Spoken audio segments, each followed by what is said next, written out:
Hiraku was a sad, lonely boy with no chicks who died a sad, lonely death from cancer.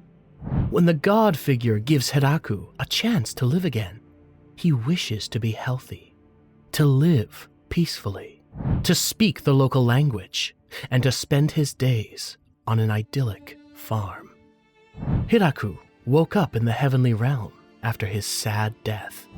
He met the god who watched over the world. He explained that Hiraku had lived 39 sad years, suffered betrayal, and was ill with a terminal disease, basically living in hardcore game mode. The god wanted to make up for Hiraku's sad life by giving him a new, healthy body, and asked if he had any wishes. Hiraku wished for everyone's dream life, to be a farmer. Just kidding. Only a loser like him could have such a sad wish. The god wasn't in charge of farming, but made arrangements, getting permission from the farming final boss to give Hiraku a powerful farming tool. Hiraku woke up in a forest, feeling healthy and excited to start farming. He discovered that the tool magically appeared in his hand, and he began digging effortlessly, like it's a game of Minecraft. The soil was soft, ideal for growing vegetables and burying his dreams. Realizing he needed food and water, he marked a large tree as a landmark and searched for water. Unable to find a river, he dug underground and soon discovered a water source. While preparing the area, he also looked for food, but found none. Hiraku decided to size up the smaller tree that dared to stand in his way. Armed with his trusty tool, no, not some legendary sword or magic staff, but a multifunctional Swiss Army knife on steroids. He chopped it down with one swing. But Hiraku didn't stop there. Oh no, he went full-on Minecraft mode. He chopped that tree into pieces like he was speedrunning a build, and as the sun set, he decided to go all Attack on Titan and build a makeshift shelter inside a colossal tree, using his tool as a magnifying glass to see in the dark. He eventually found refuge in the tree hollow. He carved out plates and cups, and after that, he gazed at the sky and realized he wasn't in Kansas anymore. He must be in another world, because there were 2 moons. The next morning, Hiraku continued clearing the land and cutting trees, like he was auditioning for logging simulator. He was hunger-struck, and when he saw a rabbit that looked like it could be the distant cousin of My Neighbor Totoro, he didn't hesitate. With one swing, he sent the bunny to the great anime convention in the sky, then roasted it up like a pro. He built a toilet with a hole, a gas release hole, and a tree trunk seat. It was basically the Gundam of toilets. And because Hiraku was in it for the long haul, he constructed a tiny cabin around it. That's right. When other isekai protagonists are summoning dragons, Hiraku is summoning the ultimate outhouse. After cultivating the land, he found he had no seeds to plant. To his surprise, some plants started growing the next morning, like some Minecraft cheat code. He built a wall and a ditch to protect his crops from animals. Days passed. More rabbits met their doom, and the plants grew like they were on steroids. Hiraku built a hut, but struggled with the heavy lifting, so he dug into the ground to make more space. One day, Hiraku saw 2 rough-looking dogs outside. He invited them in, fed them boar meat, and discovered one was pregnant. The female gave birth to 4 puppies, and Hiraku was unsure what to do, but let them stay in his hut. The dogs stayed with him, and Hiraku built a new house. He grew some tomatoes and enjoyed them. The dogs helped with hunting and protected the area. Hiraku named the male dog Kuro, the female Yuki, and the puppies Kurochi, Kuroni, Kurosan, and Kuroyon. He planned to build a storehouse and grow more vegetables. Meanwhile, in a not-so-distant village, a girl was being warned by a mysterious man about the forest of death on the other side of the mountain. Little did she know, Hiraku was already there, turning the so-called forest of death into the forest of chill, complete with the best tomato salads in the multiverse. The god decided to check on Hiraku, feeling remorseful for giving him such a difficult life.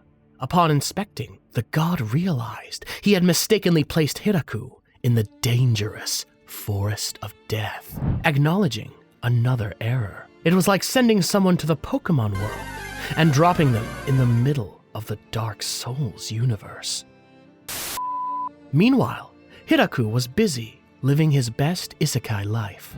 He discovered that whenever he wished for a particular plant to grow, it magically started sprouting, like he was some kind of farming alchemist of Full Metal. Pleased with his life and grateful to the gods, he made statues of them to show his appreciation.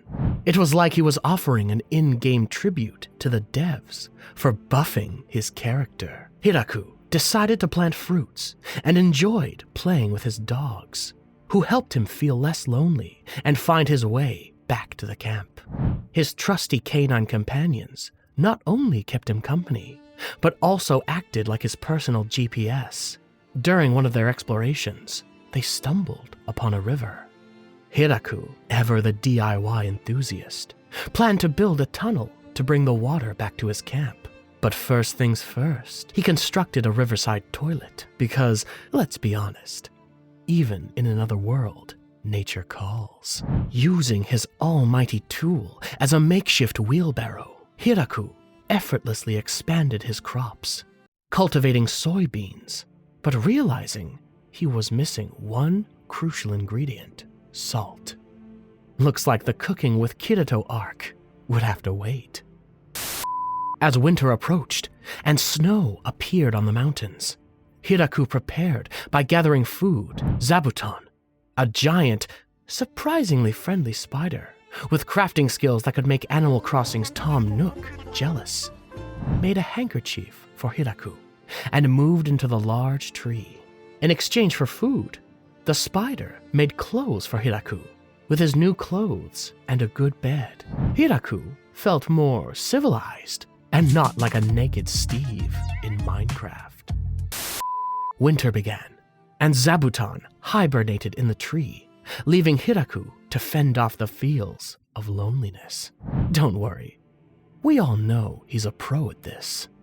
But just when Hiraku thought he'd be stuck in a solo arc, the small dogs grew up, left the nest, and returned with partners. Zabuton also had offspring, and suddenly, Hiraku found himself managing an entire isekai zoo. With more mouths to feed, Hiraku expanded his crops again. Zabuton alerted Hiraku to a situation, and Kuro led him into the forest, where they found a girl entangled in spiderwebs. Seems Spider-Man was here way too early, and way too freaky, too. The dogs and spiders were wary, but Hiraku decided to help. As he approached, the girl bit his neck, then transformed into a young woman. The dogs attacked her, and she reverted to a small girl. She explained she wasn't an enemy and had to bite him to regain her strength. Apparently, using too much energy had left her stuck in chibi mode. Since she used too much energy, she could not maintain her adult form. Feeling sympathetic, Hiraku let the girl, named Rurushi, drink more of his blood to recover. He brought her to his camp, where she was amazed by the crops and his farming. Ru revealed she was a vampire, researching medicinal plants, and fled from nobles who tried to steal her research. She had chosen the forest to hide and find new plants. She was impressed by Hiraku's ability to tame beasts and use magic tools. Hiraku, realizing how rare it was to meet someone, asked Ru to stay with him. despite her concerns about being pursued and being a vampire. Hiraku insisted he didn't want to live alone. The loneliness hit him way too much. Rue agreed, feeling embarrassed, but without a better option. The next morning, Rue appeared younger and explained it was to prevent Hikaru from striking a minor chord. Hiraku agreed and expressed his desire to grow sweet potatoes next. Rue asked if Hiraku could grow medicinal herbs, and he agreed to try, noting that he didn't need seeds. Rue used her magic to add lights to the toilet, turning Hiraku's rustic camp into a sparkling abode. It was as if someone had installed magical LED strips in a medieval outhouse. He had almost given up on finding salt, but was relieved when Rue pointed out that one of the soil layers contained a lot of salt, which he had overlooked during his digging. Hiraku checked on his fruit garden and realized that fruits took their sweet time growing.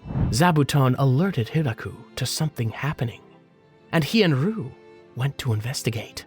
They found another girl being captured by the spiders and dogs. She apologized for attacking them and asked for help. After Hiraku released her, she used magic to heal herself. Noticing Rue, she realized she was hiding in the forest and tried to capture her, but the dogs attacked her again. Hiraku brought the girl, Tia, and Rue.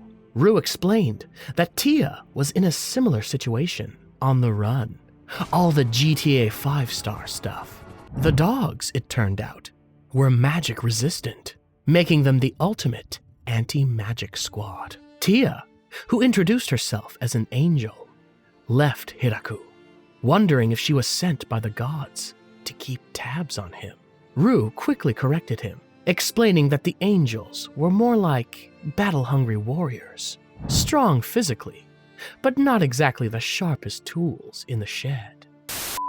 Tia dropped some lore, revealing that Rue had a bounty on her head for causing some minor, major destruction in a town. Rue admitted that she might have gone a tad overboard when some nobles got on her nerves. That's a funny way to say you're overpowered. Tia, surprised by Rue's honesty, agreed to stick around. She helped with the veggie harvest, and Hiraku, ever the gracious host, let her sample the goods. Tia's approval was like getting a 5-star rating on an isekai Yelp. A few days later, Tia asked Hiraku if they could grow more strawberries. Hiraku agreed, but noted they might need more help to manage the harvest. Tia realized more hands would be useful. Hiraku noticed the dog family had multiplied faster than a side quest log in an RPG, and they might soon need more space. He decided to build a dog area next to the orchard. He struggled to name all the new puppies, and some of Zabuton's children decided to stay as well. Tia said she would be away for a while and flew off. A few days later, Tia returned with a group of high elf girls: Leah, Leaf, Leekot, Lize, Lily, Lita, and Lise. Hiraku couldn't help but notice that their names all started with Lee, which felt like someone had copy-pasted a character template in a fantasy game. Leah explained they were all related and came at Tia's suggestion to find a new home. They were high elves who had been wandering after their village was destroyed in a war. Rue suggested they stay, praising the elves' talents. Leah, the oldest at over 400 years, and Lise, the youngest at just over 300 years, agreed to stay as long as they got along with everyone. The elves fainted when introduced to the dogs and Zabuton. Hiraku built a big house for the elves using his pro Minecraft skills. They knew more about construction, so Hiraku mainly helped by digging and bringing lumber. After 10 days, the house was completed, and both Rue and Tia were impressed. Hiraku felt a bit nervous, but considered rebuilding his own hut. The elves' house had a large living room, storage rooms, and individual rooms on the second floor. Hiraku learned that elves ate meat and used fire, which surprised him since he thought they lived in harmony with nature and avoided metal. Leah explained that living that way would be impractical and that they planned to do mining and blacksmithing. They built a furnace and started creating metal items. Hiraku, excited about the progress, thought the elves could achieve anything. The elves saw the wheat field, and Lee suggested making bread with yeast she brought. Hiraku happily agreed, and they enjoyed the bread together. Hiraku planned to expand the wheat field, but then remembered to ask Ru if the land belonged to anyone. Ru explained that while the forest was technically under the Demon Lord's control, the land Hiraku cultivated belonged to him. Tia, Ru, and Leah were amazed by Hiraku's achievements, including taming dangerous creatures and growing excellent crops. They were surprised by his lack of knowledge about the world, including misconceptions about elves and angels. Meanwhile, Hiraku was in his hut, making a wooden cup and reflecting on his progress. Zabuton, the MVP of arachnid ninjas, brought Hiraku a queen bee it had caught. Since the bee was non-aggressive and Hiraku didn't want to eat it, he decided to make the bee busy by building a small house for it to make honey. While Hiraku was busy playing bee real estate agent, Tia swooped by and got freaked out by the hive and apologized for interrupting. Hiraku realized he needed to plant flowers for the bees. Next, Hiraku decided to dig a massive hole for a reservoir, channeling his inner Minecraft speedrunner. He considered using stone, but after realizing it was like trying to craft diamond armor with sticks, he switched to compacted dirt. The elves, who were basically the NPCs that actually do something useful, handled the waterway construction, while Hiraku focused on giving it that pro-gamer seal. When Hiraku caught some fish that were basically mini-bosses from Monster Hunter, Tia and Ru decided he should taste test them first, and when he found them delicious, they decided to eat and preserve more with salt. Hiraku was pleased to grow rice and build a rice paddy. After flooding the area, he and the girls planted and harvested the rice. Using his tool, Hiraku processed the rice into rice balls, which the girls loved, leaving only one grain for him. To address his inability to clean himself with magic, Hiraku built a bath. The girls suggested using the river, but Hiraku explained the benefits of a bath, especially in winter.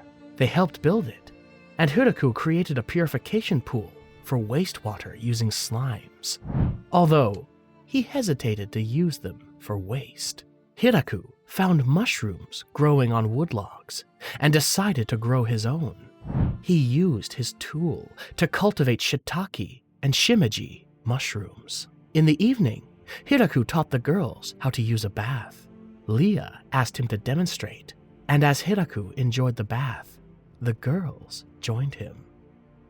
Hiraku considered building a separate bath for men, but was told it wouldn't be fair. The next day, Hiraku planned to make mushroom hot pot and learned that the dogs had brought 5 new elves. These elves, all related and named with La, were once part of Leah's village, which was destroyed in a war. Leah and the elves planned to build a new house and make improvements to Hiraku's place. Kuro shared his backstory of how he and his family came to live with Hiraku. Despite his fearsome reputation as an inferno wolf and being the equivalent of an anime final boss, Kuro was grateful to Hiraku for his kindness and care. Kuro and his family had grown, and Kuro acknowledged that Hiraku, despite not understanding his terrifying nature, had been a great master and leader.